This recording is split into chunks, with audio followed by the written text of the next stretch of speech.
All right, we be live. Hello, Durud and Shalom. Hi, Ali. Hey, welcome back, everyone. Oh, let me remove the banner. This banner is not okay. There we go.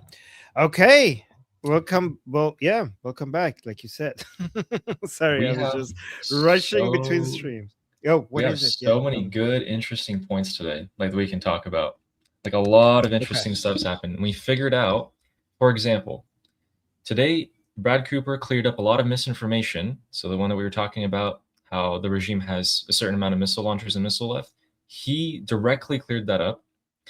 We found out that the United States has upped their natural gas and oil production. There's billboards in Tehran that we want to get to and show those. Scott Bessent Ooh. came out with a statement, an interesting one, while he's in China. The agreements that have been reached in China between Trump and Xi are now public largely, and we're going to go over those. Additionally, there's another country that has enriched uranium that has just been revealed, I believe. And lastly, yesterday we covered how Senate voted to limit the war. And today, Congress voted on it. So we'll cover all of that. And then we're going to get into a discussion where we get into the nitty gritty calculations of how is the regime going to survive and provide you high level analysis. Do you like Wow, the that's a intro? That was like lot. the first time. Yeah. Wow. Okay. Okay. You know what? I would watch that live stream for sure. That's thank you for that. That's an amazing intro. Okay, I'm intrigued. Okay, let's go. Let's do it. All right. So starting us off with, let's add that to stage. So starting us off in the United States of America in Washington, we are going to begin with Brad Cooper, who is the admiral in charge of the operation in Iran, who came out and said today that Wall Street Journal actually reported on this, but we will show you a direct statement from him that is speaking. So there's going to be a lot of text here, but I'm going to sum it up for you guys. So he said a couple of important things that I'm going to read. One important thing was that the capabilities on which the regime relied to threaten our forces have been substantially degraded. So we knew that already. We also found out that Iran can no longer arm or resupply their proxies. So this includes Hezbollah, Houthis, Hamas, and militia groups in Iraq, which we'll talk about later. There's an interesting thing that happened about that. We've also destroyed 85% of the ballistic missile, drone, and naval defense industrial base. So this is in direct opposition to the New York Times yesterday, who released an article stating that the regime retains 90% of its missile capabilities, which was ridiculous. So we see that being cleared up today. Oh, okay. And that was the most important one. He also said something very interesting. He said that we've hit their command structure more than 2,000 times, which created leadership vacuums, paralysis, and confusion. I didn't know that they hit it 2,000 times. So they killed 2,000 commanders, and that caused desertions. So people didn't show up for work. And oh, wow. And he said that that actually directly caused arrest and executions amongst the ranks of the IRGC because some people did not want to show up to work. But do we know if they lasted or are they back after all of this? That's what I want to know. Yeah, that's a great question. I'm assuming if they ran once, when the strikes start again, they'll run again. So moving on Yeah. from that, Okay. we'll talk about that in a bit. But I wanted to raise this. I did not know this. The United States of America is now the largest producer and exporter of natural gas in the world. Did you Oh know that? I did not know that. no, And this is posted by the I knew U.S. that about Department of oil. Energy. I knew that about oil, but not natural gas. But go on. So the Department of Energy themselves, this is an official post, posted this and said that they expect to double their exports by the end of the decade. So in 4 years, they are already at pretty much more than, like, if you combine Russia, Iran, and China, the US still produces more. And they're going to double that in 4 years. Holy crap. They're going to dominate the energy markets, the Americans. We're Yeah. so ready. We're so ready for the AI race. China has no chance. Like, they are, like, it's over for them. They're not going to have any chance to compete with the Americans. Someone wants to know what you're eating. This is whey protein mixed with milk as my dessert, and this is fruit tea. Yeah, and no sugar added, just artificial sweetener. Yes. So, I can't wait to get into the further bit of analysis, because we can continue on where we were yesterday. And there's a couple other statements that have come out by people like Said Ahmadinejad or and other people that gave us a bit more info. So it helps us. Yeah. So I wanted to show you guys something in Tehran real quick, which I think is a little comedic. So around the city, we have seen this throughout the conflict, but they are posting billboards that are saying 5 things that they have not budged on forever. They want to remove all sanctions on the regime, pay reparations for the war, accept the Iranian sovereignty over the Strait of Hormuz, which is now 10 times bigger. So if you didn't know this, a IRGC commander came out and said that the Strait of Hormuz, their control over it, is now from a point which is 10 times bigger than what they originally said it was. So these guys, not only are they not backing down, but they're wanting more and more, which is quite baffling to me. I don't really get how idiotic could you possibly seem. But oh my god, the release of the frozen funds, that's like hundreds of billions of dollars, and I just don't understand. None of these things are things that any sane government, none of them would work. And ceasefire, including Lebanon. They put these billboards up. Lebanon. Can you send that to me? That's amazing. It says, guys, these are the conditions of the Islamic Republic for the deal with the Americans.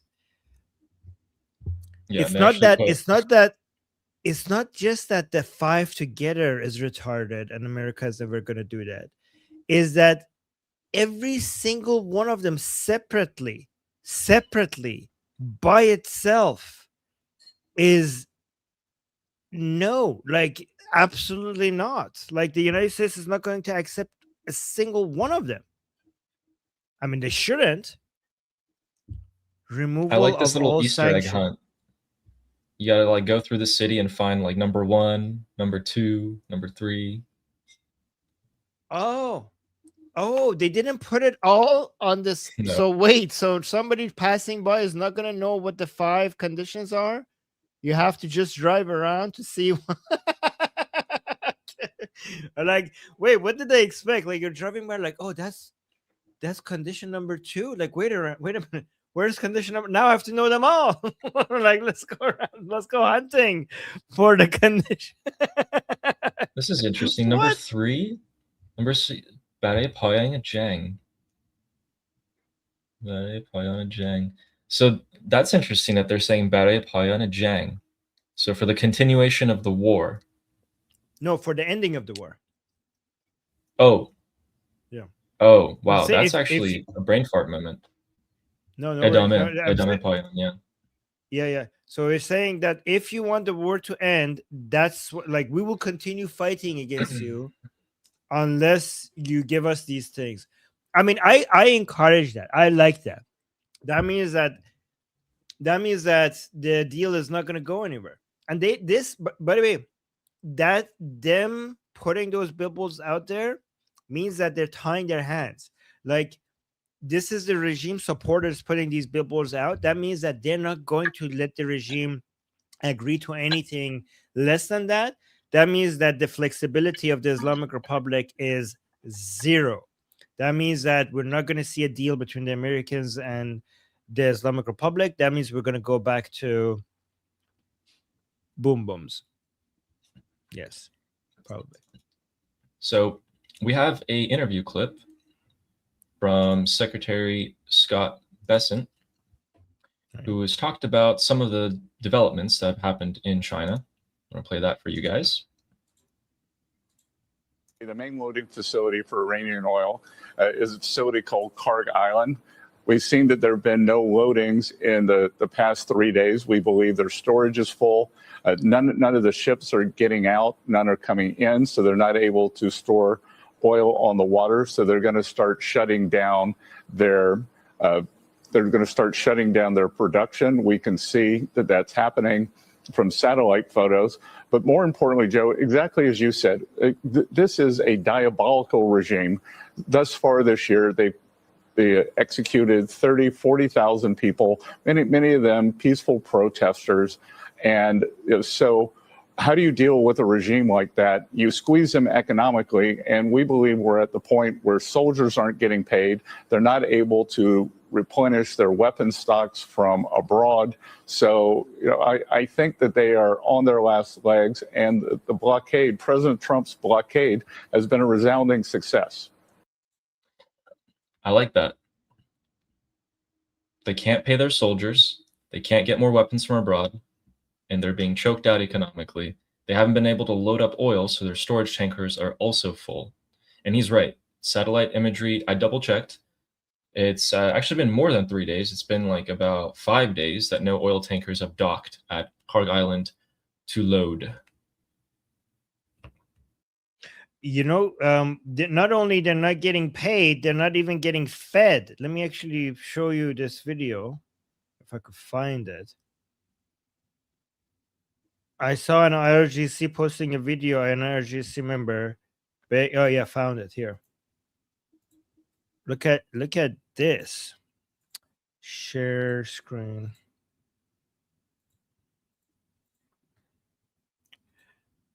So let me just remove this. Look at this. The IRGC is struggling to feed and pay its own forces and personnel openly as personnel openly complain on camera. In this video, an officer complains about being served little more than potatoes and pickles, while also saying salaries are not being paid.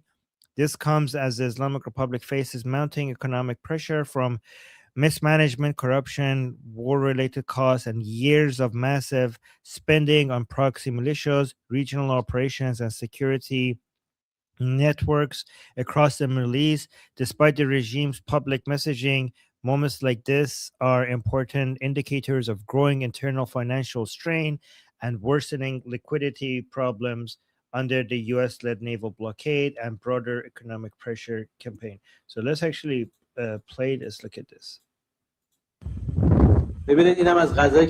Like, look, this is the food we eat and survive on from morning till night. We sacrifice our lives and energy for this. Yeah,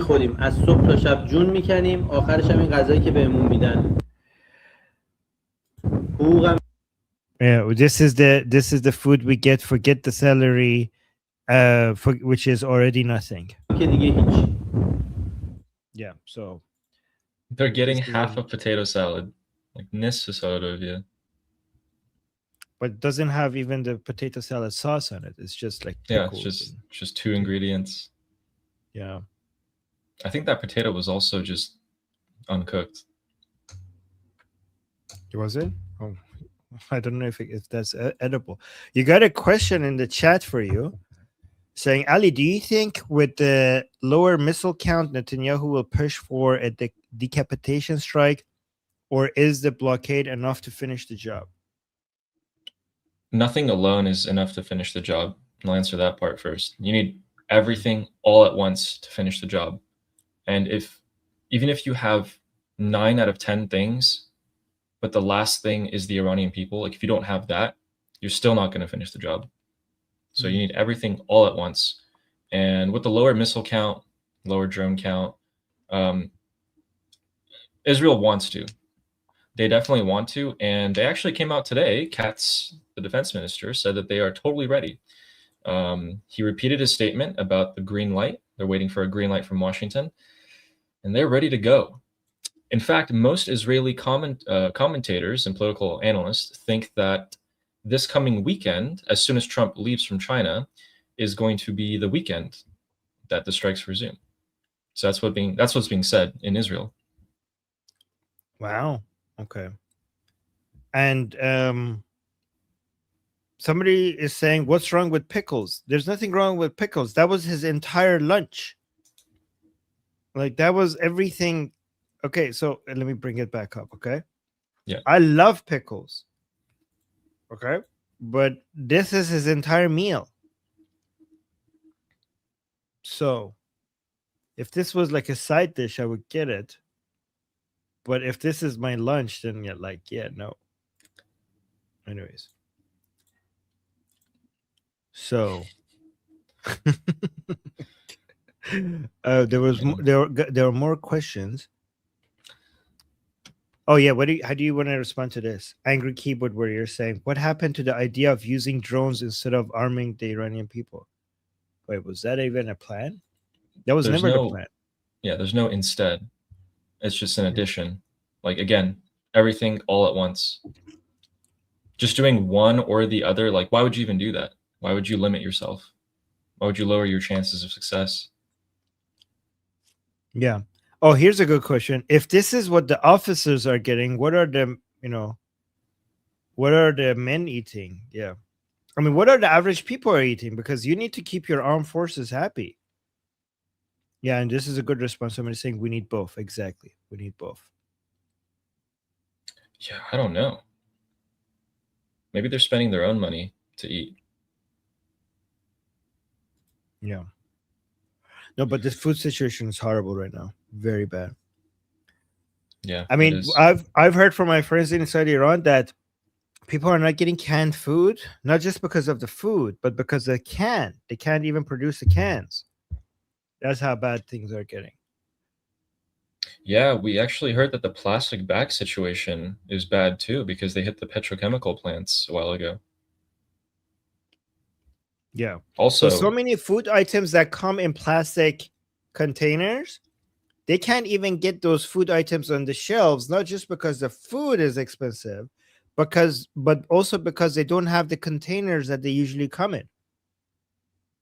Yeah, not to mention things like if you have cancer and you're getting treatment for it and you're getting like iodine pills, you're not getting those anymore. A lot of medical services, you're not getting them. Crazy. Going on into Washington, we talked yesterday about how the Senate voted to limit the powers of Donald Trump. Hey, when you show the tweet, can you hold control and scroll up? Hold Yeah. control button and oh, there we go. Fantastic. Thank you. So yesterday the Senate voted and they failed to limit war powers. Today, Congress, the House, voted and they also failed because of a tie. So the numbers are actually very, very close. Yesterday, one vote, probably Fetterman, one vote gave us more time. And today they tied. So it's really, so that really was the close. Senate. This is the Congress? Yes. So yeah, Senate and the House of Representatives. This is the House.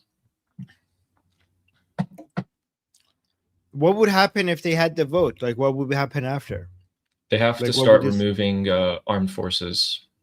They have to start bringing troops out of the Middle East. Would it immediately mean, or no? I mean, I think President Trump could just ignore it, even if it passed. I think they also have to stop like striking, I believe, but I'm not exactly sure on the loopholes that can be found there. So I think the President Trump. Okay, I think this would happen. I think even if it passed, President Trump would be like, "Well, this is unconstitutional." They would be, first of all, this is wrong because this is Sledgehammer. This is Project Freedom. The next one coming is Sledgehammer. Before that was Operation Epic Fury. So these are different things. First one. Second of all, this is the War Powers Act is unconstitutional. So screw you. I'm going to continue doing what I'm doing, right? And then Congress would then have to escalate this by bringing this to, I don't know, the Supreme Court or something. This is what I'm thinking needs to happen. Maybe I could ask, let me ask AI. Yeah. This is an important question. So let me see what you have on screen. The House failed to pass a war powers resolution. Okay, war power resolution. Okay.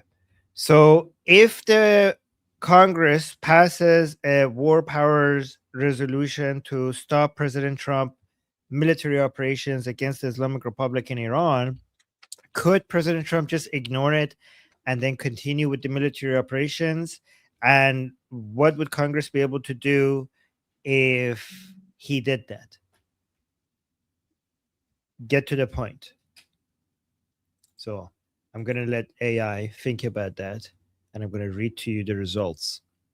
By the way, guys, keep asking us questions in the chat. We'd like to respond to the chat. Here's another question. Do we know how many government sectors in the Islamic Republic are not getting paid already? No.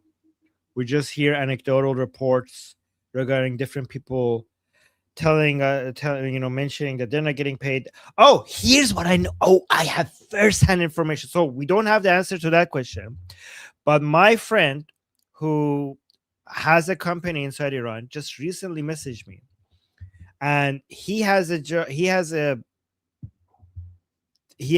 working in something that is still on, like his company is still functioning, and that's why so many people are trying to get employed at his factory.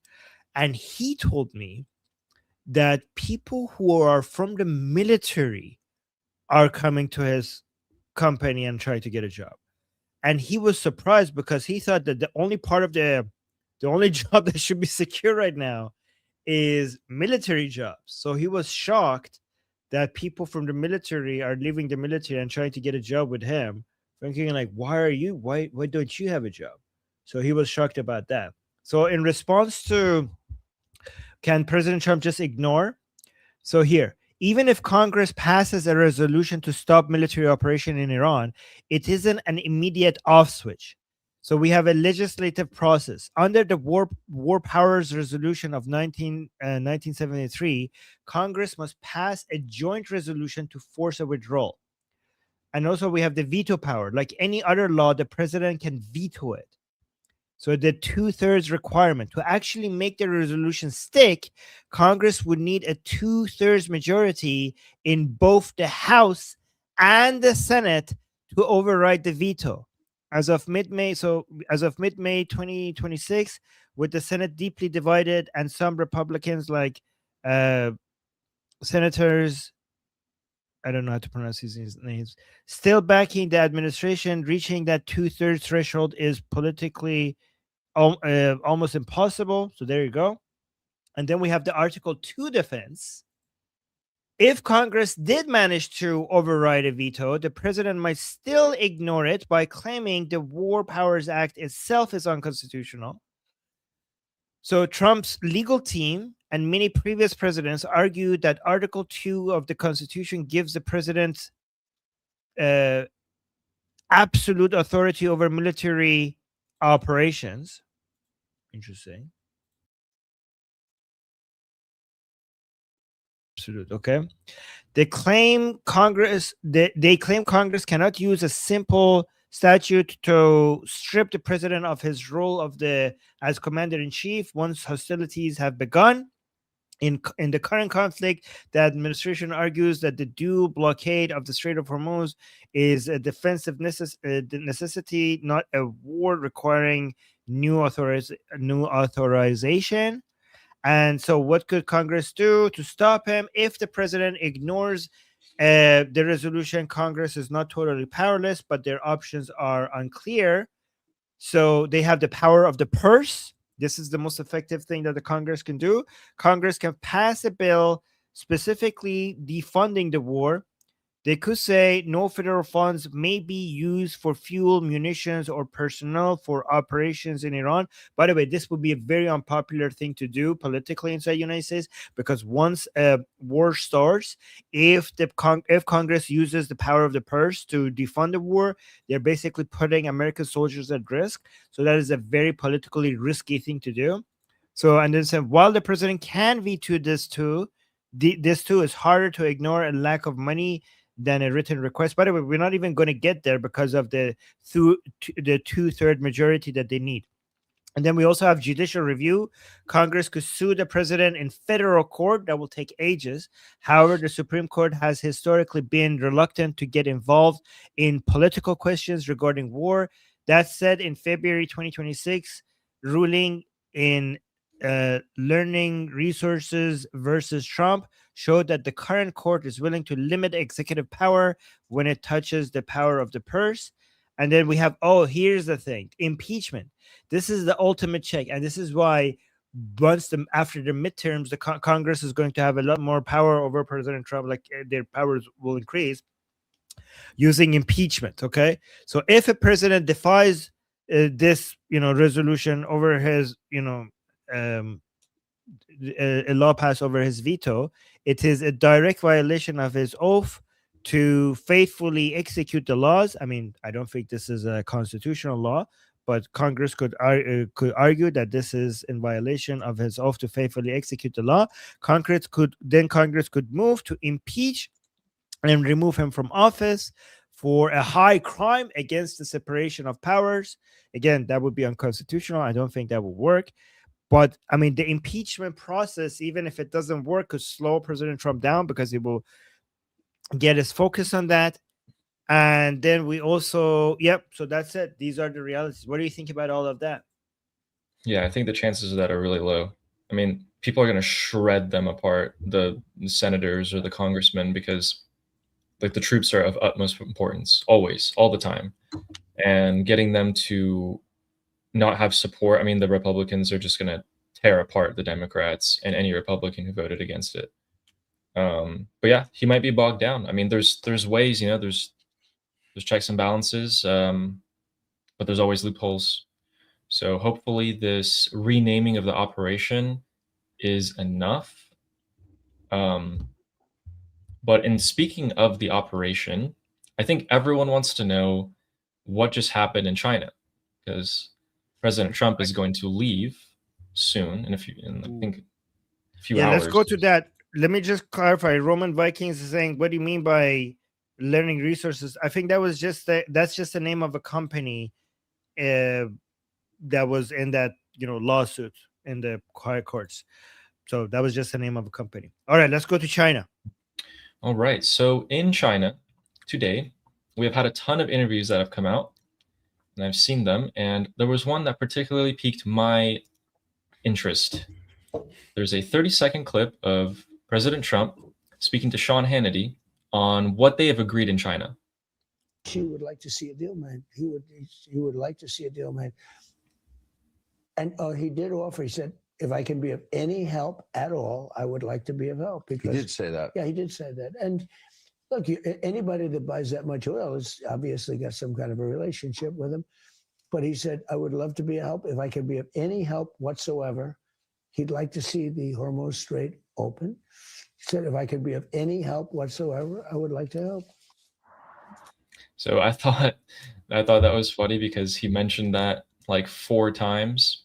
He said, President Xi said, if I can be of any help, and he said that 4 times. So he's really milking that statement. And apparently what that means of any help was, and amongst other things that they've actually talked about, are these. These are the 5 points that have largely been agreed upon by the United States and China.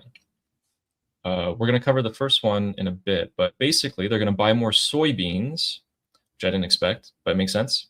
They're going to buy more US oil, and they're going to buy this oil from Alaska. So the Alaskan production is going to go up. And it makes sense because Alaska and China are quite close. So it seems like their dependency on the Strait of Hormuz is going to be decreased after all of this is over, and more reliant on the United States, which is really interesting, don't you think? Yeah. Do you think that's what he meant? But they're gonna help as much as possible. That's what he was referring to. He was referring to two things, and so Marco covered this. When he was referring to the Strait, they agreed that China is going to stop providing aid to the Islamic Republic, and that they're also not going to. They agree that there should be no tolls on the Strait of Hormuz, which, whatever. But obviously, that's not believable. When they come, like China was saying that.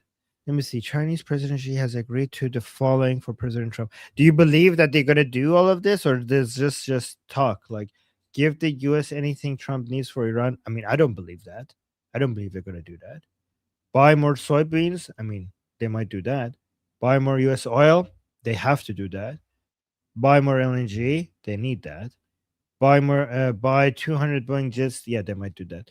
But I don't believe the first one for a second. What do you think? It's just talk. I think that's a PR statement, especially when he said it like 5 times in a 30-second window. I don't think he's going to get anything he wants. I think what he wants is China to try and stay out of the way. Now, the support which China is going to give, maybe equipment-wise, is going to stop. But I mean, they're sharing satellite images. They're giving intel, and they've been doing that for a long time. The way they do it is they post it on the internet for everyone to see. They post satellite images of U.S. positions, bases, troops for anyone to see on the internet. I don't know how that's going to stop, but the United States has been trying to stop that. And 2 days ago, the Treasury actually put sanctions on 3 Chinese satellite companies because they were doing that. Oh, wow. But hey, I don't know. This is what he's saying publicly. It's such a broad end statement, though. It's not very specific. Do you think that when Xi Jinping tells President Trump that they're going to stop helping the Islamic Republic, do you think President Trump believes Xi Jinping? Here's the thing. I wanted to think immediately that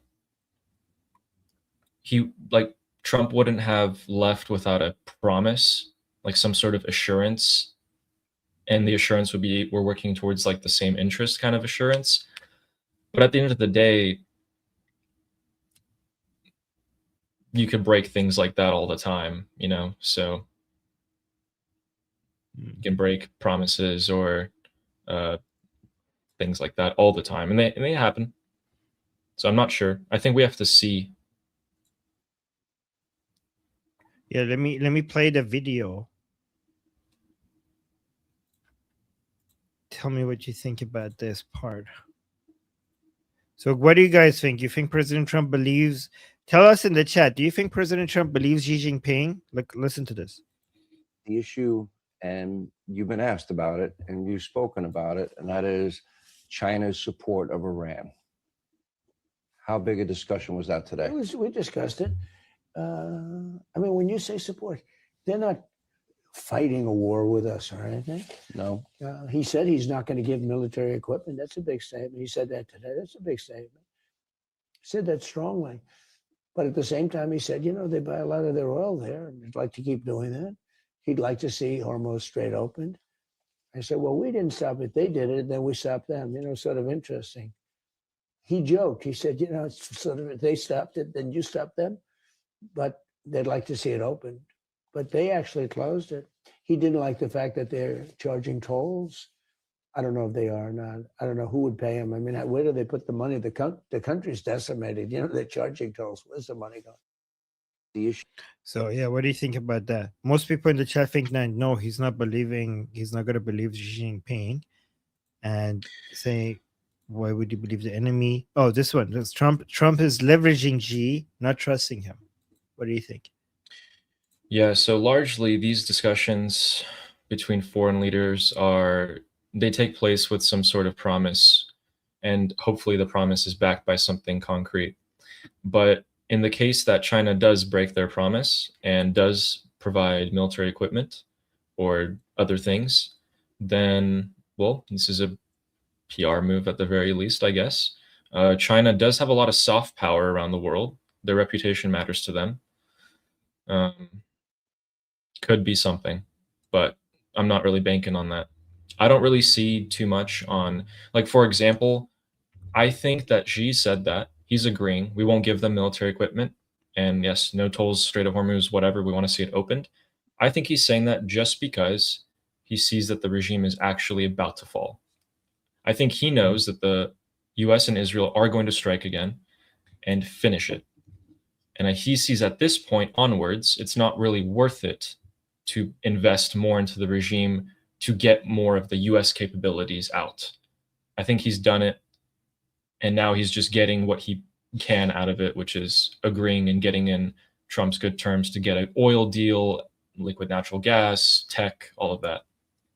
But at the end of the day, you never know.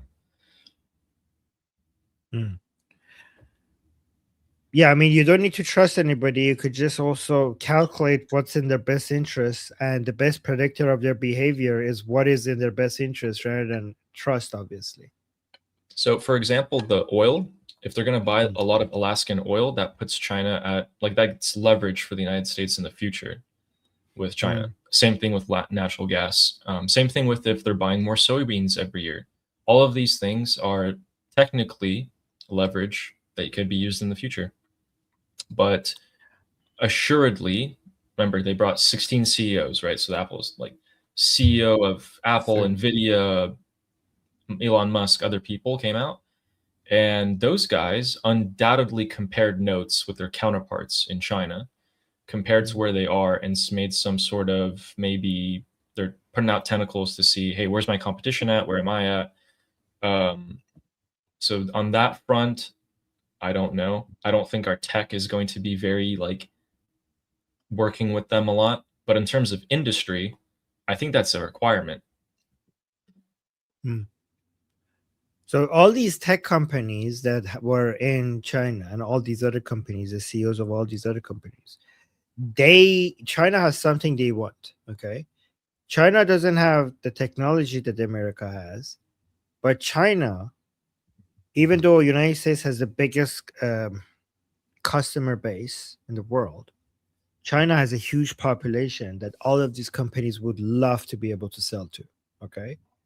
So I think the way that the Trump administration is looking at is that I have these giant CEOs that wants to buy from your market, and you buy from us, we buy from you. You come and buy oil, LNG, soybeans, and jets, Boeing jets.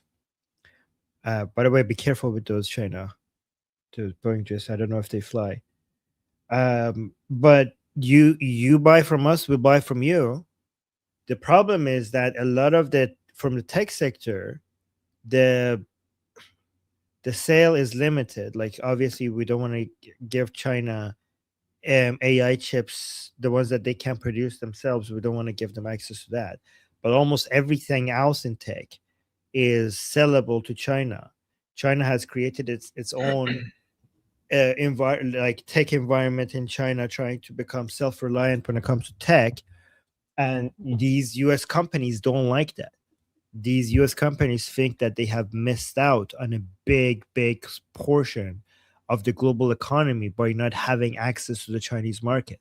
So I bet you these CEOs are getting closer and closer to President Trump to try to get President Trump to use his political leverage for President Trump to open the door to the Chinese market for these tech companies, these tech companies and these other companies. Because that's what this is a major part of the role of the government, in my opinion, even in a free market environment, is companies, CEOs of giant industry leaders, they might have a lot of economic power, but they don't have as much of political power as a president. They use their economic power to buy political power, and they try to use the power of the president to use his leverage over the Chinese to open the gates for them to have access to the Chinese market to sell to. And so this is basically selling, this is opening up the Chinese market to the tech companies in return of opening the US market to the Chinese in the list that you're just showing us. Yeah, or it could be a trade-off. I mean, do you think it's more valuable for the US tech sector to have more customers, or do you think it's more valuable for them to have more data? Because China has a lot of data. Customers are data.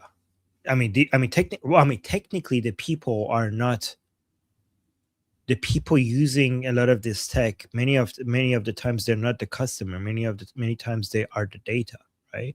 So, for example, if you're Elon, okay, you want Chinese people to use X for free, meaning, if they're using X for free, that means that they become not the customer, they become the data, right? So if you want to collect data from the Chinese market, you need the Chinese people to be using X. That's how you get the data. And what do you think China would get in return, the Chinese tech? Well, that, right, that you're showing on screen, like access to soybeans, US soy, but also I'm actually a bit worried. Okay, here's the thing. I don't think President Trump is going to abandon Taiwan. Okay, I don't think they're going to throw Taiwan under the bus. Okay, I don't think so, right? But I do think that there's different levels to this. Like, it's not binary. It's not like we support Taiwan or we don't support Taiwan. I think you could move, it's a spectrum, and you could move a little bit closer to not supporting Taiwan while still supporting Taiwan, right? I think that I'm worried that President Trump is not as eager to support Taiwan.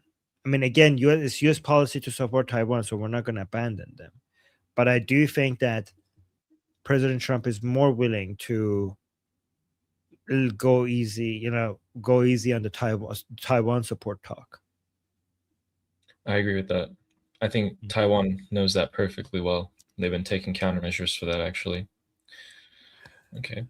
So let's actually respond to some of the points people brought up in the chat. So Washi is saying they can't do that. Taiwan is very precious to America, at least right now. That's why I say they're not going to that's why I say they're not going to abandon the Taiwan, right? They can't. The United States is not, but they could be less aggressive when it comes to talking about how much, like, at least when it comes to the statements that they put out there, they could ease that up a little bit, so they could do that. So again, that's why I'm saying it's not black and white. They could just ease it up a little bit, right? And then, do you want to see if there are any questions in the chat or yeah, comments? There's one that I wanted to talk about here. Okay. So this person's talking about how if we attack again, which is this Saturday is going to be a new moon. And they're asking if we attack again on a new moon, isn't that predictable? Well, actually, last time we attacked them in the morning. I think it was like 8 a.m. Boom them in the morning. Right. They didn't expect that. Right. Wait, how is that? Can you explain how is the new moon relevant at all? Yeah, so let me just double check this so I don't look stupid. New moon is when there's no light, right? So illuminated side of the moon is okay, yes. So when there's no light, generally and pretty much historically, air operations take place or begin when there's a new moon, which means that there's no light in the sky. This helps them from avoiding manual, like flak or artillery fire at a better level. It doesn't really matter if the enemy has advanced radar, the regime doesn't. So that's why people think that a new moon is probably likely. It always helps to have less light, hide your stuff better. If you want, troops. If you're using the 82nd Airborne, you're paratrooping them down. You want there to be no light. Yeah, I remember the bombing of Khamenei was, when those girls came on the rooftop and they were like, oh, they were laughing, they were so happy. That was like daytime. Yeah. So Yeah, so when that happened, I looked at the pinpoint on the map because people were posting pins on Google Map of where that was. And they're like, that was the palace, that was the Supreme Leader's palace. And I'm like, and in my head, I'm like, well, they wouldn't hit the palace unless he was in it. Because if they hit it and he's not in there, he's never going back there. And then I'm like, but there's no way. Like, I had this mental block of, no way, right? No way. And it was true. Sam Mother is saying, I thought she was talking about horoscopes. No. Oh, Momo is saying perhaps that was special force operations only. No, that I was want to ask you. I think that this entire time special forces have been operating in Iran. What do you think? In Iran. Well, I mean, special forces include Mossad agents inside Iran. Does that consider? Is that okay? So yes, because do you know that that we now have more Iranian Mossad agents than Israeli Mossad agents because of the number of agents that Mossad has hired inside Iran. There are more Mossad agents are Iranian than Israeli. I saw a crazy statistic that said that since the 12-day war to the start of this war, 40% of Mossad was Iranian, like Iranians in How Iran. much? 40%. That was to the start of the war. Yes.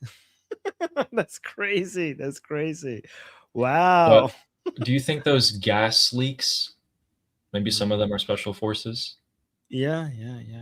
Mossad has commented that it's so easy these days to hire in Iran because people are so eager to help against the regime.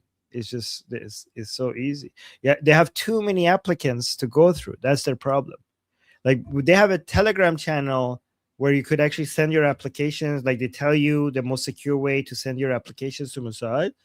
And the number of people inside Iran trying to become a Mossad agent is more than Mossad could go through. This is so crazy. Amazing. Yeah. So yeah, I think like we have like on a 24/7 basis, we have operations inside Iran by Mossad agents all the time. Here's a question. Do you want to know a fun fact? So during the strikes, this was stated by the United States, that they were conducting 700 to 800 missions daily. Oh, where'd you go? Oh. I'm back. Yes, 700 to 800 missions daily. Oh. During the strikes. What? Yeah. Oh my God. Yeah. That is crazy. What? Wow. Okay, read that question.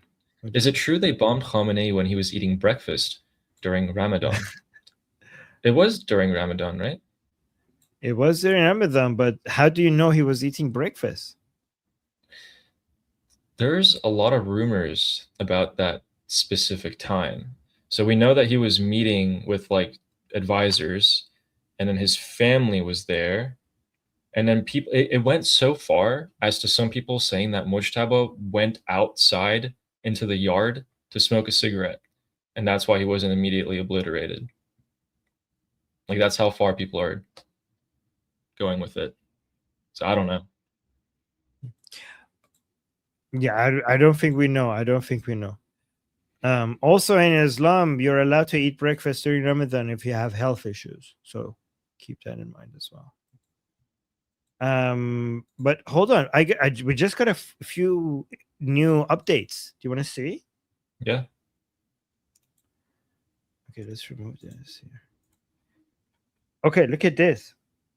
The question, what exactly did President Trump ask President Xi for when it comes to Iran? Okay, look at this. We have Marco Rubio giving us the info. Look at this.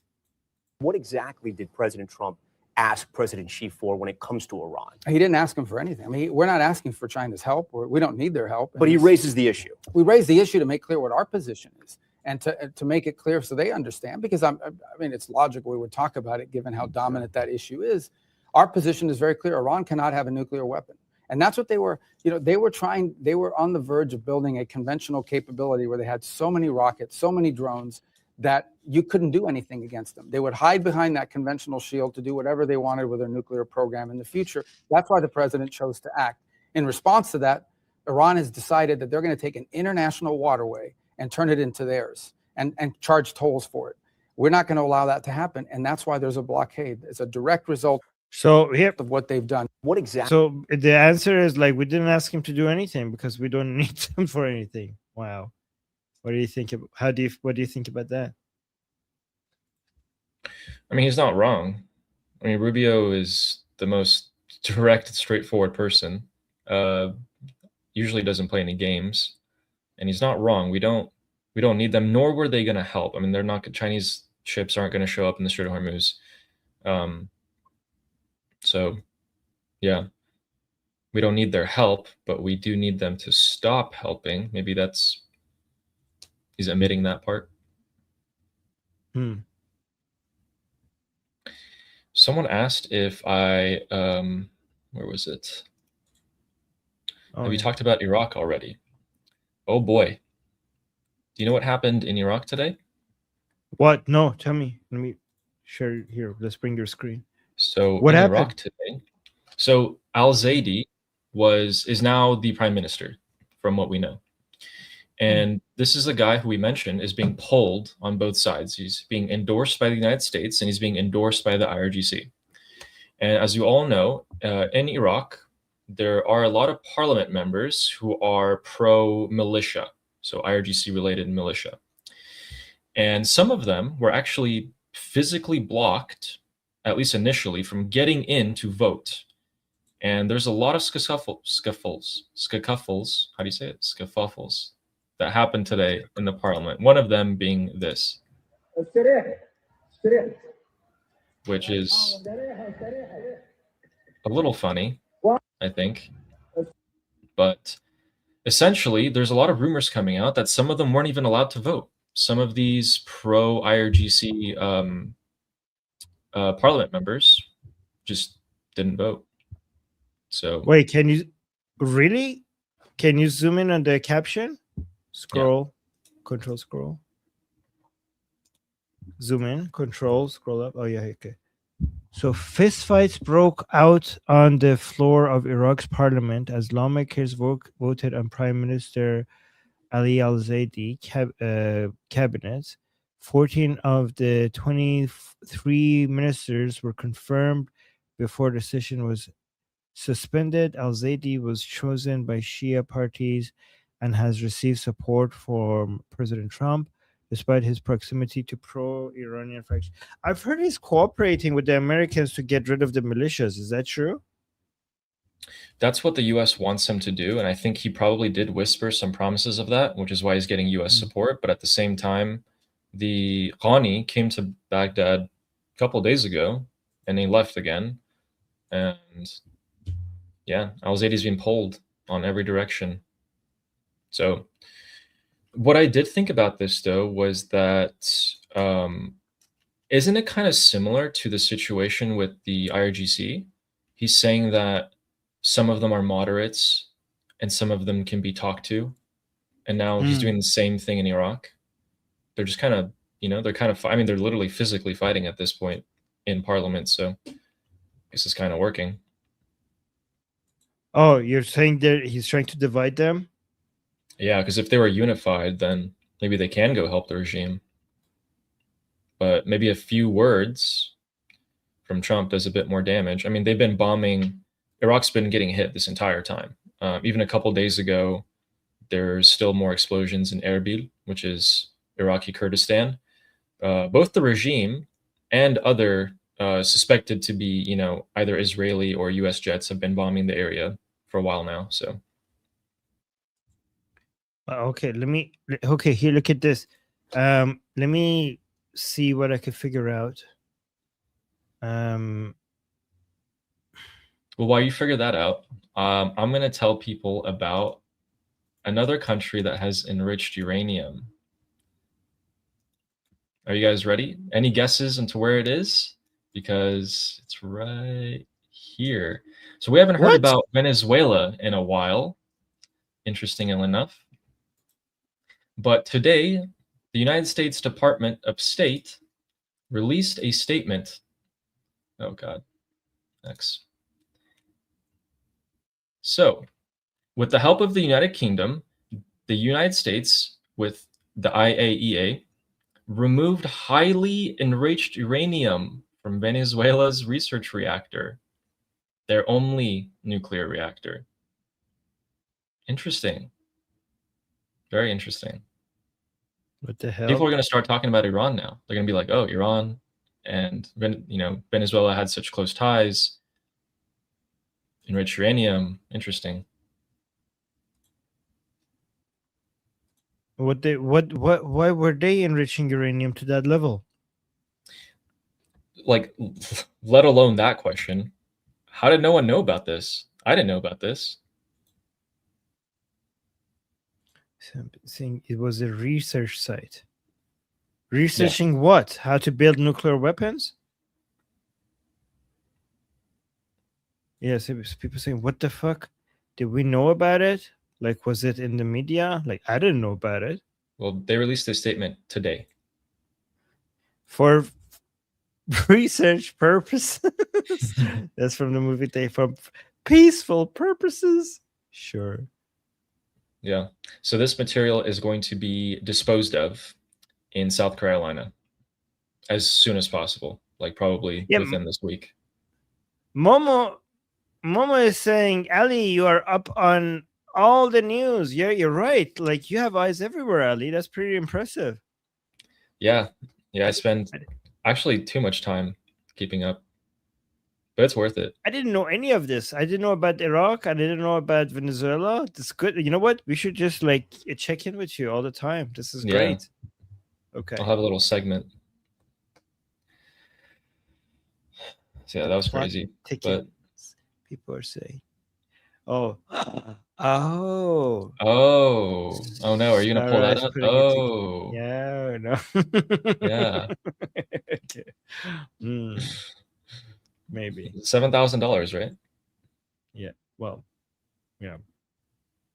That's it. That's how much you get paid for all being of a this. I know. Mossad agent? Yeah. I thought that's what you get for posting.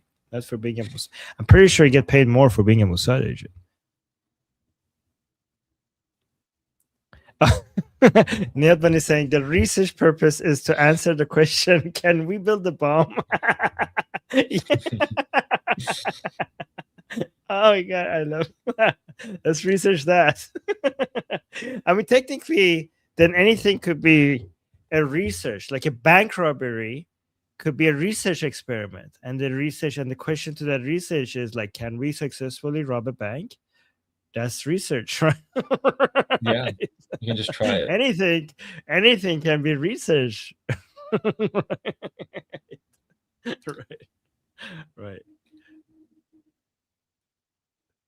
Yeah. Okay. So this research facility was built for the purpose of sterilization of medical supplies, food, and so sterilization. That was the purpose of this research. And then they have highly enriched, dangerous uranium in it. Wait, what percentage? It didn't say. Wait, for I what? think- For sterilization? Yeah. The research reactor's purpose was to sterilize things like food and medical supplies. But then there's like I mean, if you highly nuke an area, what does that do to the bacteria in that region? they die and then some of them evolve. That's why hand sanitizer kills 99.9% of germs. The other 0.1% evolves and is now more dangerous. But would you say a nuclear bomb sterilizes the area that has been bombed? Would you say that? No, I don't know, because you can hide underground. So the bacteria underground eventually come up. Other things, I mean, there's a lot of animals that have survived. Yeah. Okay, we got a super chat. First super chat for this stream. Thank you so much. Saying thank you both, Armin and Ali. You both rock. Well, thank you so much, Dominic Spencer. Thank you. Oh, and also, we got, oh my, okay, look at this. We got a message from inside Iran saying سلام آرمین از ایران با یه کانوی که خدا تومانی پیام میدم.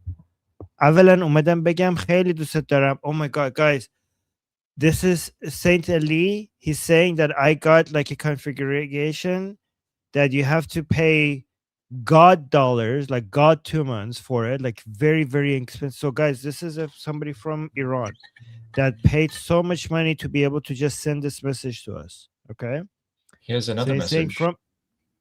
the second part. So he's saying there's two parts to this message.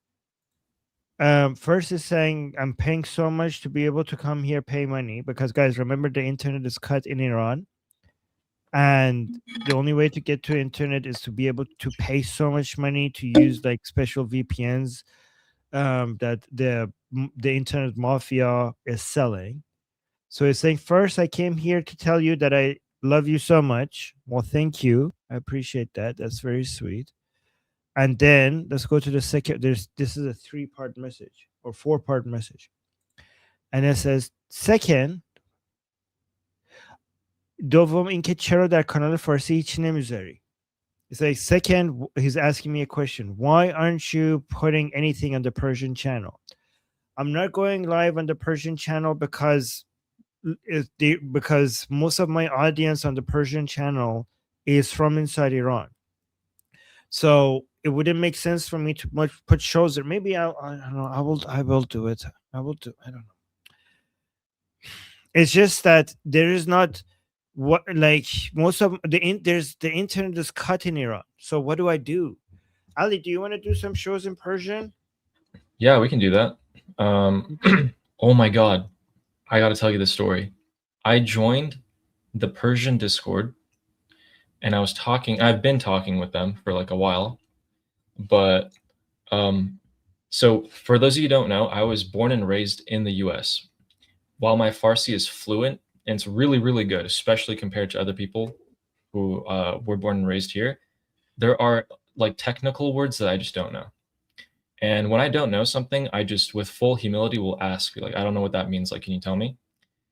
And I got into Discord, and this guy was making so much fun of me. He was like, why are you saying that? Like, how do you say it that, like, why are you saying it that way? And like this and that. I'm like, oh God, like when I go to Iran, there's gonna be so many people that are gonna be like, why don't you know that word? You don't know what that means, like make fun of you. And I was like, totally forgot.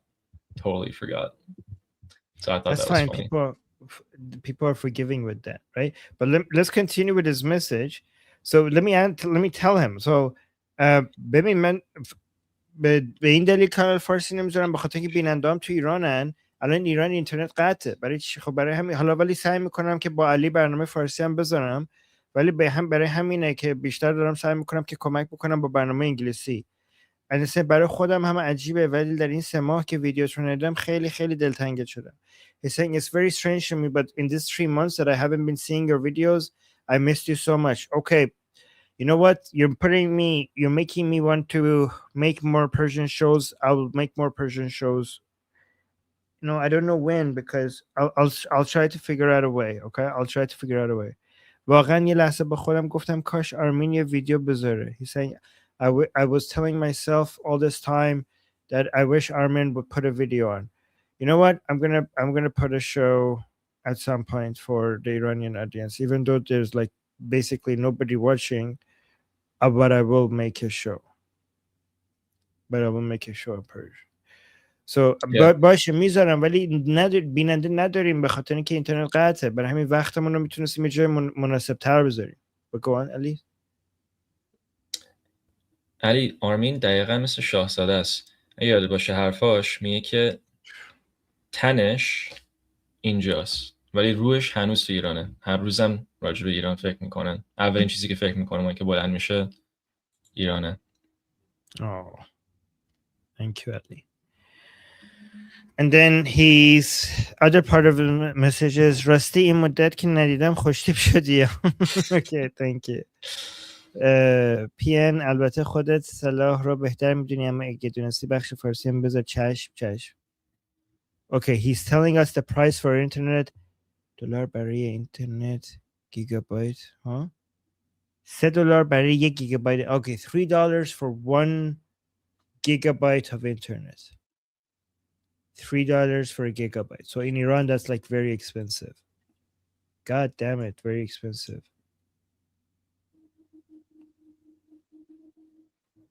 That is expensive for Iran. Okay. Yeah, we need to, Ali, we need to come up with a way to, support the Persian, go back to the Persian channel, maybe. Melissa, thank you so much for the super sticker. Wow, today we got, how many super chats we got on this stream? 2 so far. And Yeah, then so- Melissa also give us, I'll read this and then we'll go to you.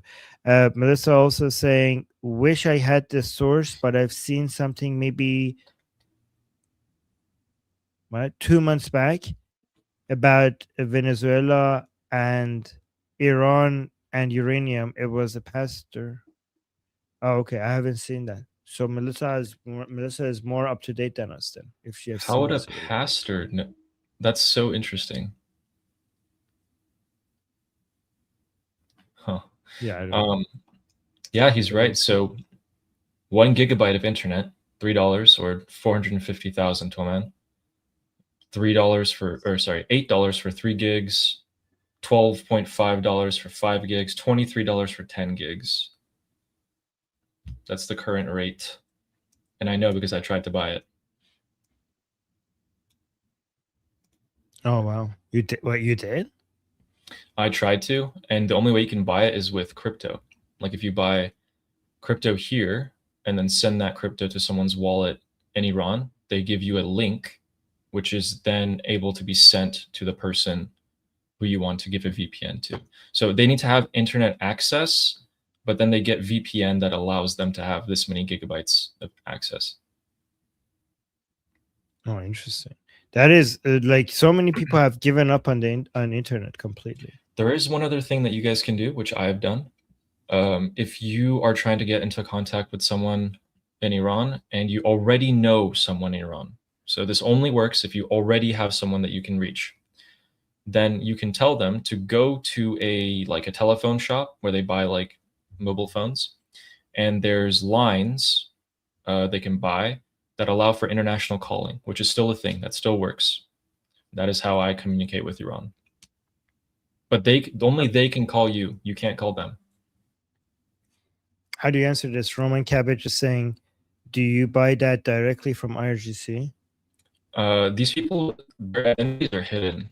Like it's like an anonymous kind of thing. But yes, the people who are selling the internet undoubtedly are either directly people IRGC related or were sold internet from IRGC people. So either way. I saw some people who were not IRGC trying to sell internet and they got arrested. And they were made to come and apologize on TV. Yeah. Oh, we got another super chat saying, oh, no, nothing. Just for America's Flags Original just gave us a super chat. Thank you so much for that.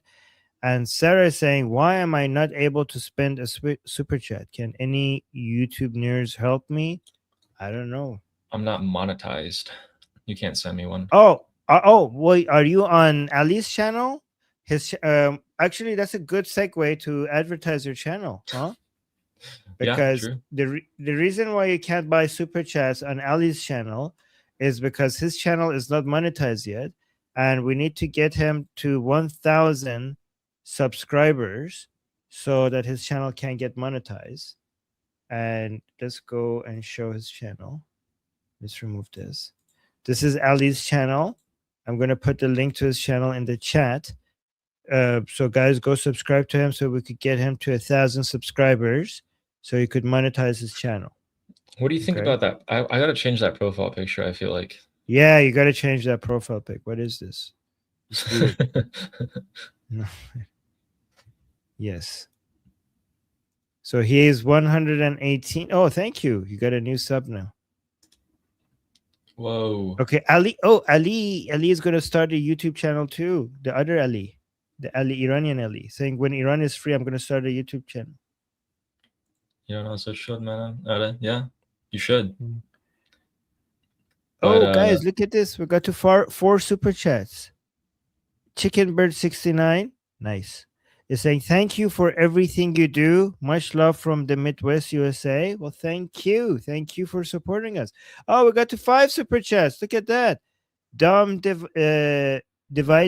Dividend is saying share with Ali. Oh, Ali, I'm supposed to send you $2.50.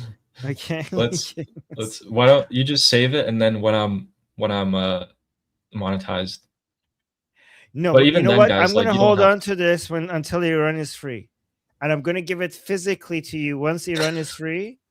I'm going to hand this, like, put this into your hand. you Okay. can buy me So you can buy me an orange juice at Tussi's Pub.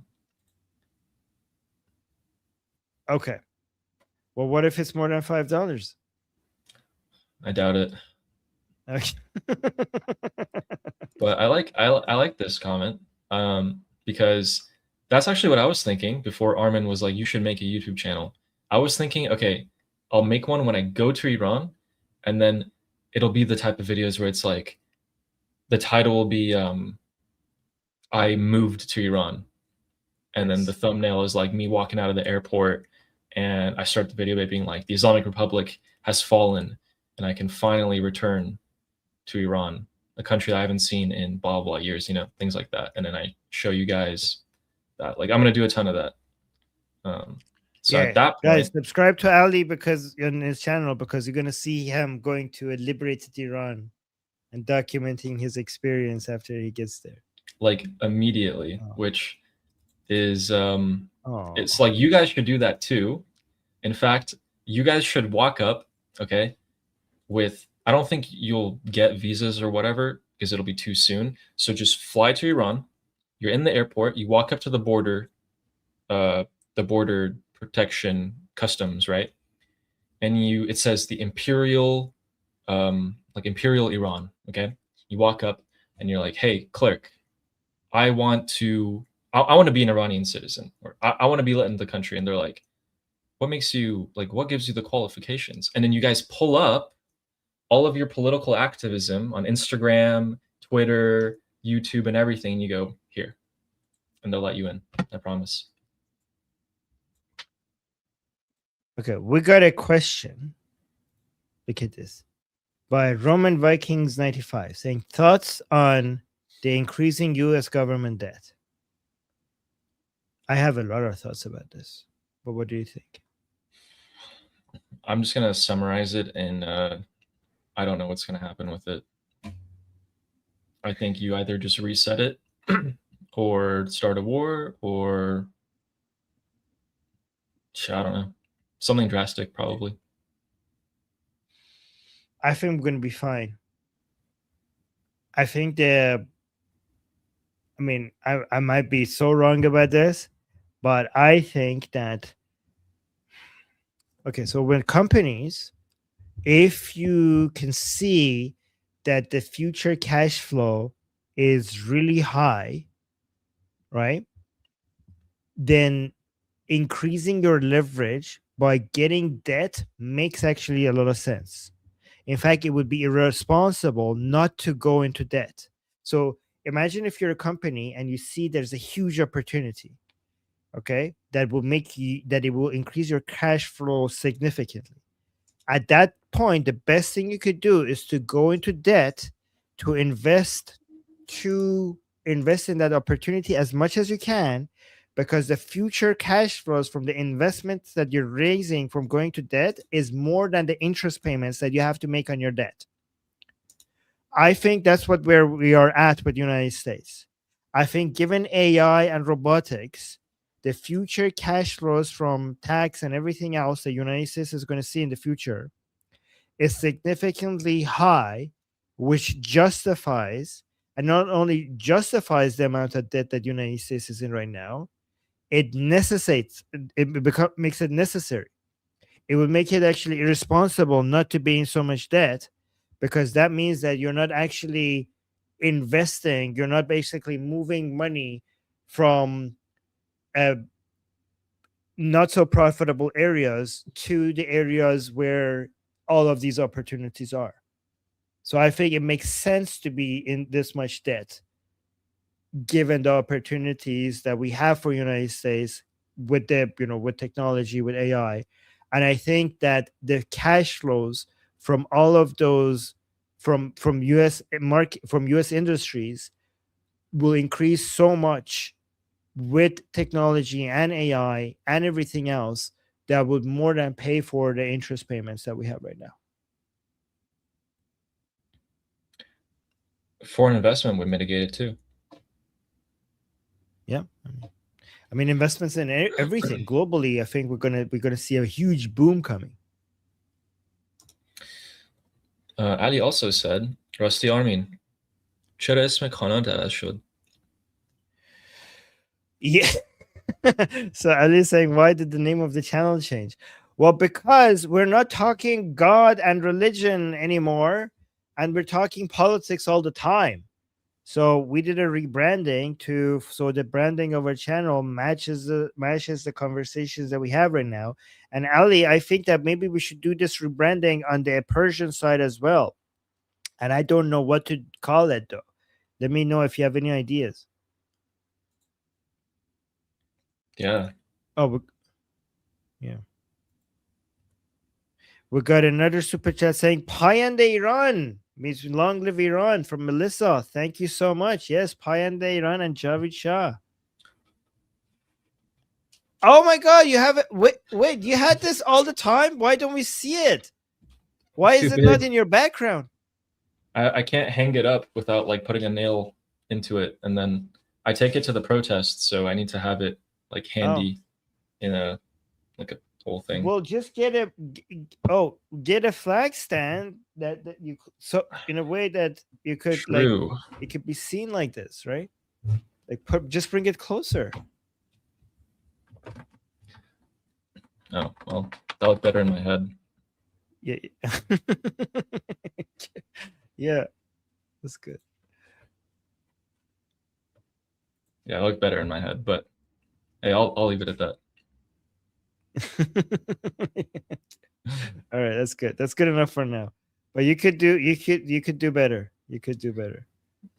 And we got another super chat saying, can the people in Iran turn on Persian subtitles in YouTube so they won't miss you, Armin? The Persian subtitles are not accurate. Or also, we talk about different things on the Persian channel. Like it gets so much more. We talk about things that like it will only make sense to a Persian audience, right? But yeah, but I'm hoping AI gets good enough to the point where the language barrier is completely removed and we're speaking in English. People already have that right now. People use their own AI. Right now on Iran International, even though they're speaking Persian, you could turn it on in English and it's pretty good. And you could hear it in English. But that's something that they do themselves. But pretty soon it will be automatic. So hopefully we'll get there. By the way, guys, thank you so much for all the super chats. We got 8 super chats today. I didn't expect that this stream would get this many super chats. I appreciate that. But yeah, the Persian subtitles, the AI translation is not good right now. We haven't gotten to the point where it's reliable. Okay. Did you have something else to share? No, those were all the. Those were also every piece of breaking news for today was that. And then lastly, the only thing that I did want to bring up was that the U.S. Air Force's MQ-9 Reaper fleet, so these are the drones that can hover around a neighborhood and start firing rockets and stuff. They have about 135 of them currently. This is without knowledge of resupplied, so they could bring in more or have brought in more. But after the operations, because we lost a few and other reasons, went from 189 to 135. So we lost 54 in total. Wait, say that again. So those drones that can hover above the area when the protesters come out and help us, we have 135 of them as of when the strikes ended. So if they brought in more, which undoubtedly they did, we'll shoot that number up to 200, which is what Said Ghassain Najad was thinking. Get up 100 to 150 of these drones. See the more we do these calculations, we're like, oh, his calculations are like 10 times better, which makes sense. So yeah, so you okay, yeah. So but the more you do calculations, you figure out like Saeed Qasimi Nejad knows what he's talking about. Oh, yeah. By the way, you saw my interview with him on my Persian channel with Saeed Qasimi Nejad? Yeah, I watched it Okay. like over a month ago. Really? What do you think? Yeah, this guy's a genius. Like, there's just two geniuses who are geniuses in two different things, and I liked it a lot. I watched a lot of your other videos too. Like, I even went to see the AI videos that you were talking about. You're like, this is how you use really? AI. Like, and I was like, Oh. Well, thank you. I appreciate that. Okay, those are outdated now, by the way. yeah. They're new ones, yeah. Oh, here Ali is saying سیاست با آرمین نوابی اسم جدید کانال. You know, the problem with in Persian is that we don't have a word for liberty. Yeah, we have a word for liberty, but the word for liberty and the word for freedom are the same. So liberty translated into Persian is azadi, and freedom translated into Persian is also azadi. But liberty and freedom are not the same thing. You know, liberty is a lot more political. So azadi doesn't really capture liberty the way I want it to. You know what I mean? You could have the word Javidan, or like Javid something or something Javidan. So I had Garda Azadi, but I don't know. Yeah. Yeah, but we have to think about it. Honestly, your Iranian channel supporters would probably give you a better name than what we could. Yeah, I should ask them. You know, you're right. We could turn it into an event where we go live and we basically brainstorm together. That's winner a genius idea. Winner gets the $5 from Dom Dividend. Javid Armin Navabi. Azadi Kha? Yeah, maybe. How about Azadegi? Garda Azadi is good. Okay, I like that. He likes it. Garda Azadi. Nail Bunny! Oh my god, Nail Bunny is so generous. Gave us a super chat saying, Armin, why not call the channel Payande Iran?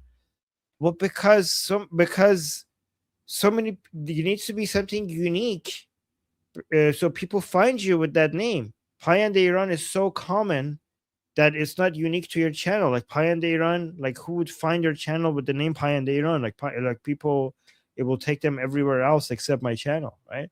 It needs to be something unique where people will search for it. It will bring them to me, right? But thank you for the super chat.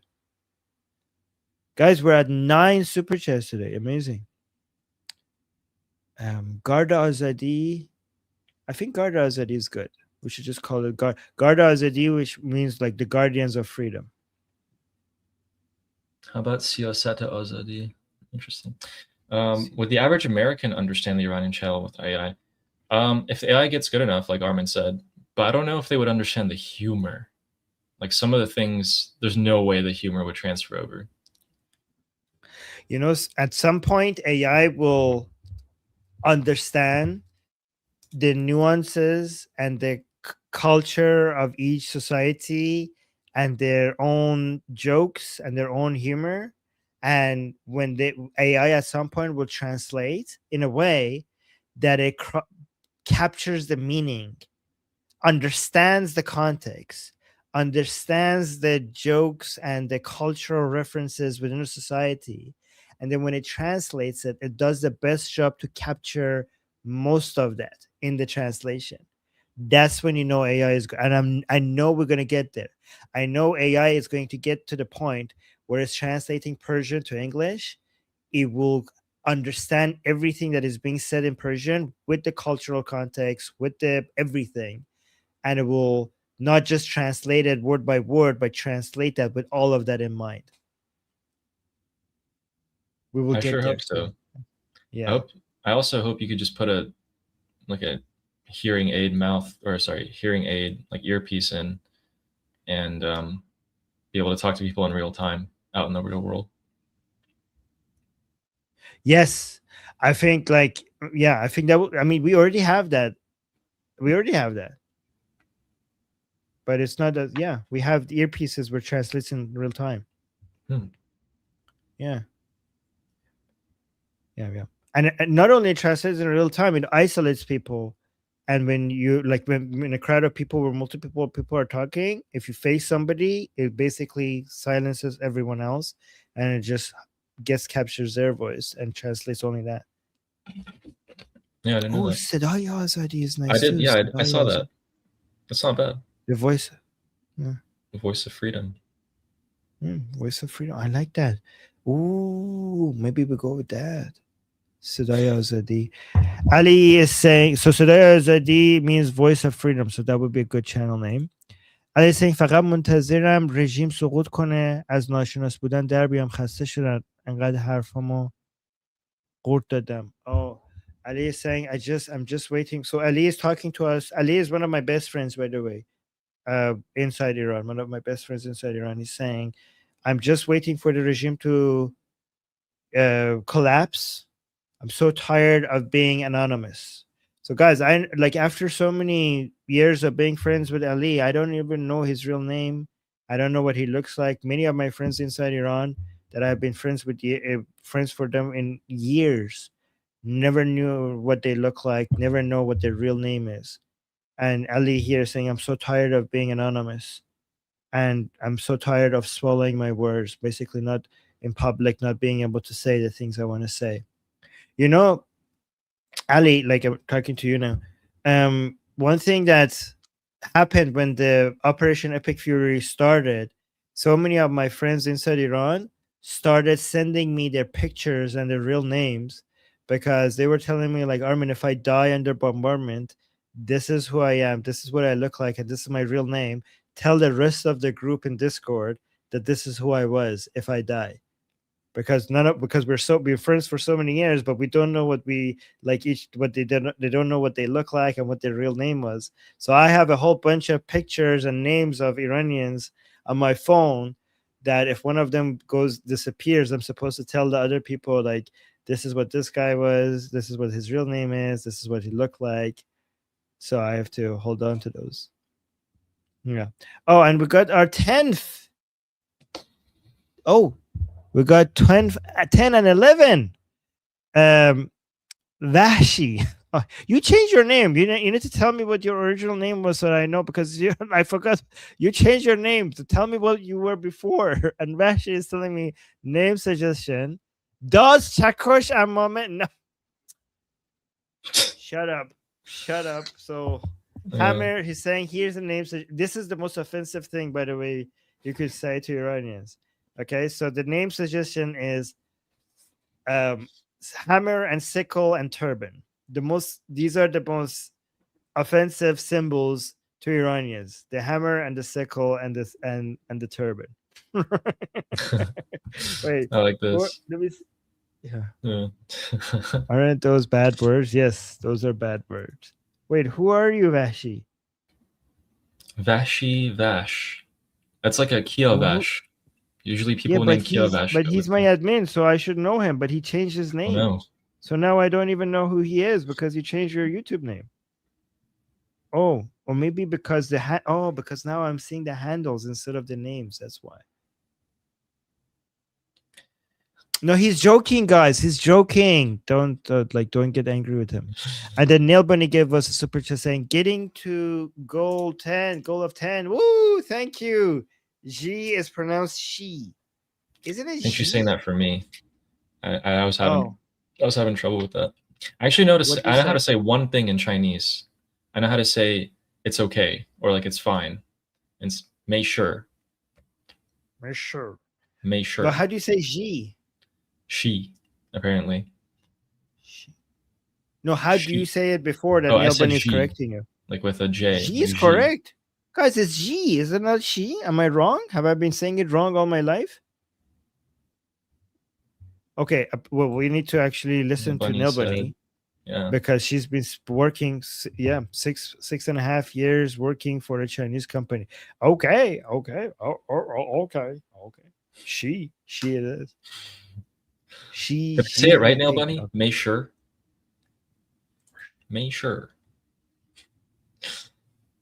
Soft sure. Sure. Yeah. In Okay. the surgical field, there's a ton of Chinese, and if they're like in a good mood, if they're like, you can tell who you can go and talk to and who you can't. And I just like whenever there's like if there's like exploded artery and there's like blood everywhere, I just like look and turn into them, being like, "Make sure," like it's like they'll be like, "What? How do you know that?" Yeah, how do you know that? There's a lot of Chinese people like where I live, in the cities around me. Oh, okay. Okay, actually, Nail Bunny, you're wrong. We got the correct pronunciation. Here. Sif and Giggles is saying she is actually pronounced Poober. It's Poober. That's how you pronounce it. Thank you. Okay. So Nail Bunny, you've been corrected. Okay. So that's true, actually. That's true. And then we have Vashi saying, I'm from Hajavesh or Infidel Avesh. Okay.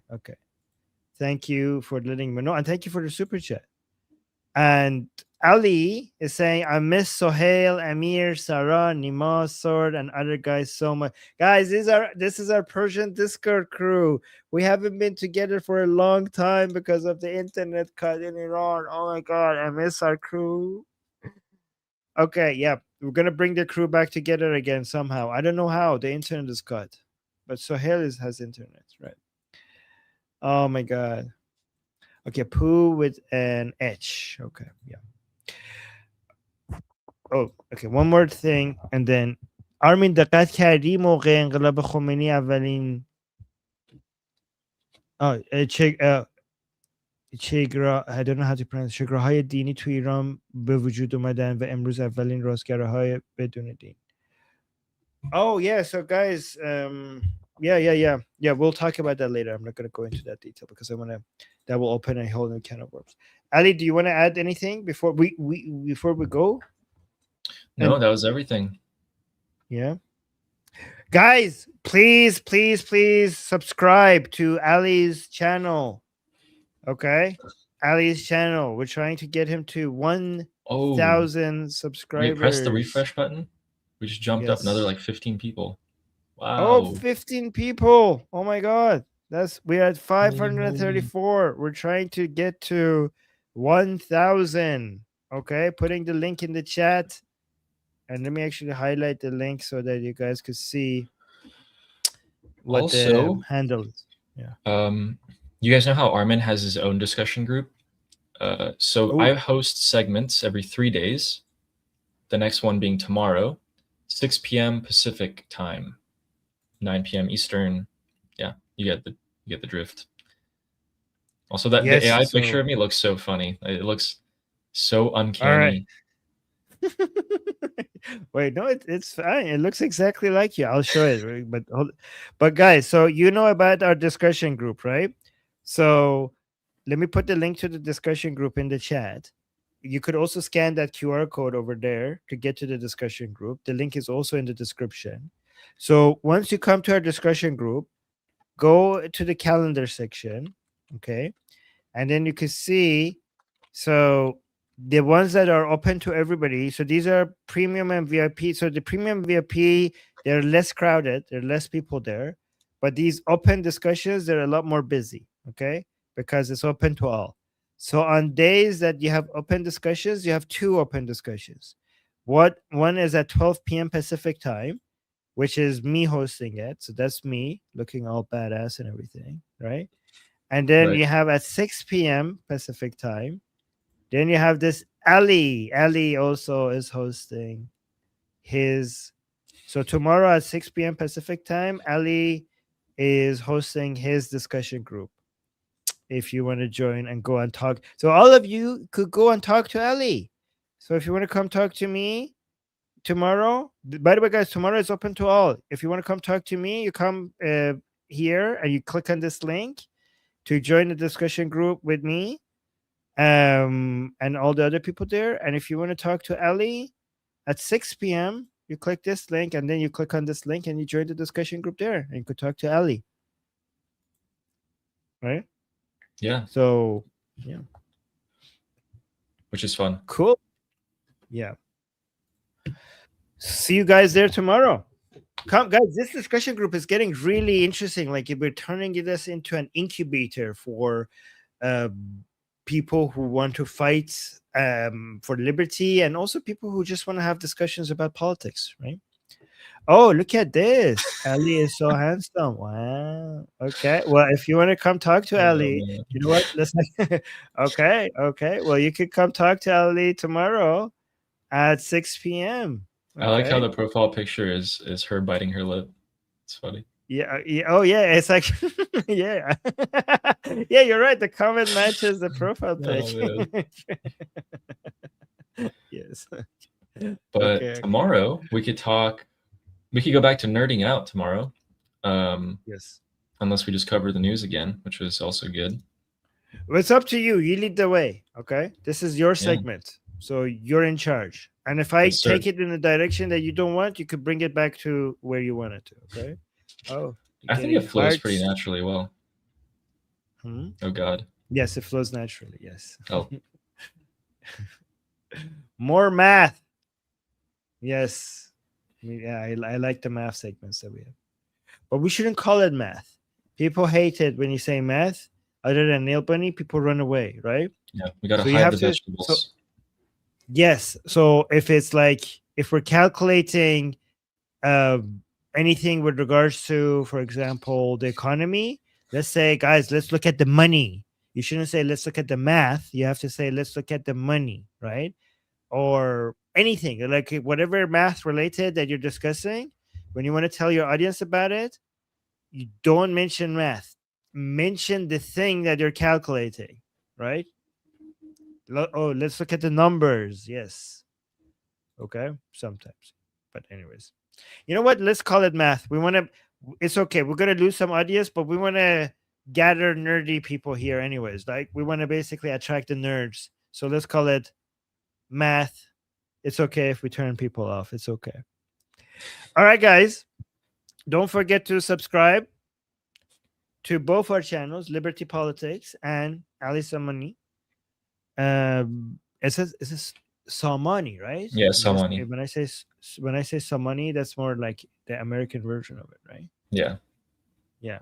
So I have two names. I forgot. You know, I forgot. Sometimes I forget how to pronounce my name in Persian because I pronounce it so much in English, the English version. So Armin, I sometimes forget that my name is not Armin. I can't even say it sometimes anymore. My name is Armin. Okay, my name is not Armin, it's Armin. But Armin is Persian and Armin is English. So yeah. Yeah, I Okay. tell Americans Ali, like the boxer Muhammad Ali, and they're always like, oh. And then in Farsi, So it's your like, English Ali. name is Ali, and Yeah, Ali, your yeah. Persian name is Ali. Ali. Yeah. Okay. Yeah. Okay. And Cool. Samani versus Samani. Samani versus Samani. Okay. Yes. Yeah. Oh, You know, when last sometimes thing. Yeah, wait, go on. when Go on. sometimes when sometimes people mention my name correctly, for some reason my mom comes to my mind. Every time something says like Armin, I'm like, oh my god, like I have a picture of my mom appearing in my head every time somebody actually says my Persian name. Yeah, but yeah, go ahead. You're gonna laugh at this. Okay, that reminded me of something that I haven't thought of in a long time. I associate Islam. You know, I associate Islam with cheese pizza. What? Because How dare growing you? up, What? because growing up, whenever we went, like whenever I would, this was until like the age of like 7, when we go to like a mosque, and I would pray with like all the other kids, they would give us cheese pizza. So it was like, if you pray and you do it right, you get cheese pizza. And I got trained to associate it with cheese pizza. So now every time I think of Islam, I think of Pizza Hut cheese pizza. Oh my god. Yeah. Yeah. Oh no, you ruined cheese pizza for. Oh my god. Yeah. You know what? I agree. Pizza is bad for you, so you shouldn't be eating junk food. So there you go. I actually agree. Okay, it's poison. It's free. It's I wanted junk to food. ask you something before we went. What do you think we should name our segment? Like if Oh, you we had have to it. pick a name. Ooh. Like I'll start off cringe so we can build on it, okay? Okay. Double A battery. All right, you go. Because AA. Oh my god, double A battery, but like people. Okay, yeah, that is Yeah, it's cringe. bad. Yeah, you have achieved. You have It's bad. achieved the cringe element. Okay. I have to think about it. I have to think You're on about it. unfiltered. I don't know. Iran unfiltered. That sounds like 18 plus. No, I don't know. Iran double A. We'll think about it. Anyone in Iran. the chat? Well, I Anyone mean, ideas? we don't talk Iran all the time. We talk China sometimes. We talk US sometimes. So True. if we call it Iran, people think that we're only talking Iran.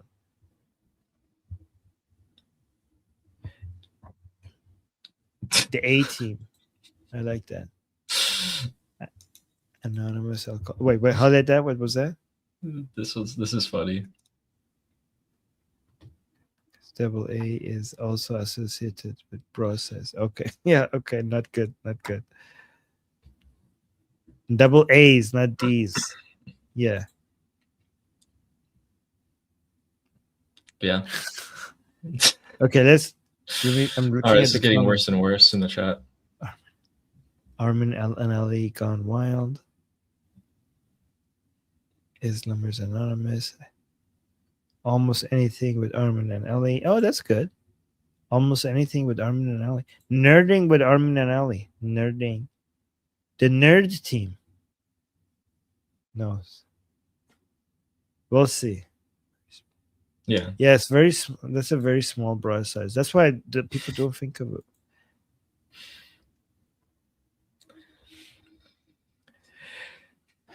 Oh god, it's just getting worse. It's getting so much worse. Okay, no. Okay, let's end this. Okay, no. Yeah. All right. All right, guys. We're gonna end this. Don't forget to subscribe, like, and comment, and all of that. And thank you guys for supporting the show so much. That was very generous today. I'm actually surprised that we got to more than 10 super chats. All right, guys. See you guys same time tomorrow. I'm Israel Chai. Long live America. Javid Shah. Javid Shah. Pie and Pie and Iran. Iran.